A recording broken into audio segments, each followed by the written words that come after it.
શિક્ષણ નગરી સુરેન્દ્રનગરમાં શિક્ષણ ઇનોવેશનનું આયોજન કરાયું હતું, જેનો પ્રારંભ શુક્રવારના રોજ થયો હતો. આ તકે 35 વધુ કૃતિ 500થી વધુ શિક્ષકો જોડાયા છે, જ્યારે 2 દિવસ દરમિયાન 5000થી વધુ વિદ્યાર્થીઓ ઇનોવેશન નિહાળશે.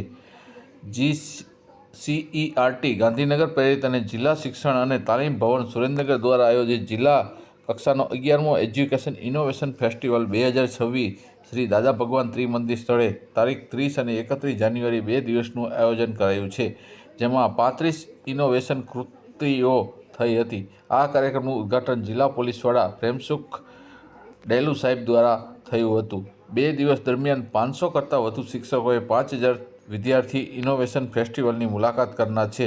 2 દિવસ દરમિયાન તાલીમ ભવનના વડા ડૉક્ટર છગનભાઈ ટુંડિયા, મહિપાલસિંહ જેતવત, શુક્લા સાહેબ દંગી, વિમલભાઈ ડૉક્ટર પીટલિયા, પદ્મશ્રી મહાસંઘોના હોદ્દેદારો ઉપસ્થિત રહ્યા હતા. આ તકે જિલ્લા પોલીસ વડા પ્રેમસુખ ડેલુએ જણાવ્યું હતું કે શિક્ષક હતો અને મેં તલાટી, મામલતદાર, પ્રોફેશનલ વગેરે પરીક્ષા પાસ કરી છે, જેમાં શિક્ષક મારી મનપસંદ નોકરી હતી. આ ઇનોવેશન શિક્ષકને શ્રેષ્ઠ શિક્ષક તરીકે ઓળખવામાં મદદ કરે છે. દરરોજ બપોરના સમયે વિવિધ વ્યાખ્યાનોના યોજવામાં આવે છે, જેમાં સમગ્ર ગુજરાતના શિક્ષણ જગતમાં બાળ પ્રવૃત્તિઓમાં શિક્ષકની ભૂમિકા શાળા કક્ષાએ યોજાઈ શકાય. શિક્ષણમાં ઇનોવેશન અંગે વ્યાખ્યાન આપનાર છે.